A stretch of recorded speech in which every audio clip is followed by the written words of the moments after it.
This is the story of a small town, of a girl who opened her eyes to a harsh world, and a father who stood up against hate, even when he had to stand alone. The year is the 1930s. The place, Macomb, Alabama, a quiet, slow southern town, where everyone knows everyone, and where change moves slower than time. We meet Scout Finch, a young girl full of energy, curiosity, and fire. She's growing up in a world she doesn't fully understand. She fights boys at school, wears overalls instead of dresses, speaks her mind, and she's always hanging with her older brother Jem and their summertime friend Dill, dreaming up wild adventures and trying to get a peek at their mysterious neighbor, Boo Radley. He never comes outside. Whispers say he's dangerous. The kids are scared of him, but also obsessed. Scout's father, Atticus Finch, is different from most men in town.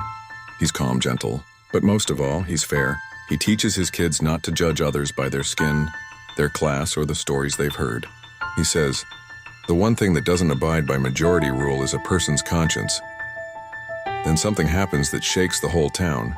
A black man named Tom Robinson is accused of assaulting a white woman named Mayella Ewell. The town is outraged, everyone wants blood, but Atticus steps in. He's assigned to defend Tom Robinson, and even though he knows the town will turn on him, even though it'll put his kids at risk, he accepts. Because he believes in justice, because it's the right thing to do. Suddenly, everything changes. Scout and Jem are attacked with words, bullied at school.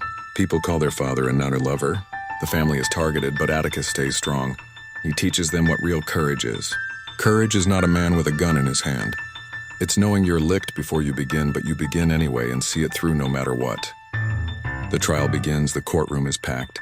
The town is watching. Atticus stands in front of that all-white jury and lays out the truth. Piece by piece, he proves that Tom couldn't have done it, that Mayella was lonely, that her father, Bob Ewell, beat her, that this trial was never about guilt, it was about race. He begs the jury to look past hate, to see Tom as a human being. But there is one way in this country in which all men are created equal. In the courts, it's the great leveler. But the jury doesn't listen. Tom is found guilty. Why? Because he's black.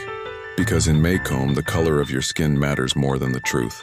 Later, Tom tries to escape prison. He's shot 17 times. Killed. The system didn't just fail him, it destroyed him. Jem is devastated. Scout is confused. The kids saw the truth. They watched their father fight with honor. But they also saw that sometimes the good guy doesn't win. In Macomb, it just goes back to normal, or pretends to. But evil doesn't always disappear quietly. Bob Ewell is furious after being humiliated in court. One night he follows Scout and Jem as they walk home from a school event. He attacks them drunk, dangerous, ready to kill. But just when things turn deadly, someone steps out of the shadows. The quiet neighbor, the man everyone feared. Boo Radley. He saves the children, kills Bob Ewell, then disappears into the night. For the first time, Scout sees Boo face to face. He's not a monster, he's just a person. Gentle, shy, and a silent protector all along. She walks him home, stands on his porch, looks at the street through his eyes, and finally, she understands. You never really know a man until you stand in his shoes and walk around in them. To Kill a Mockingbird isn't just a story about a trial.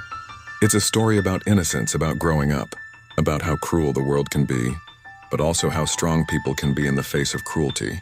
It's about how some people are judged before they're known, how justice doesn't always win, and how real bravery isn't loud.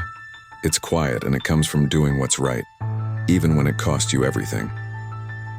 So if you've ever felt like the world is unfair, if you've ever watched good people lose, if you've ever been told to stay silent when your heart says speak, then this story is for you. To Kill a Mockingbird. Some stories entertain you. This one changes you.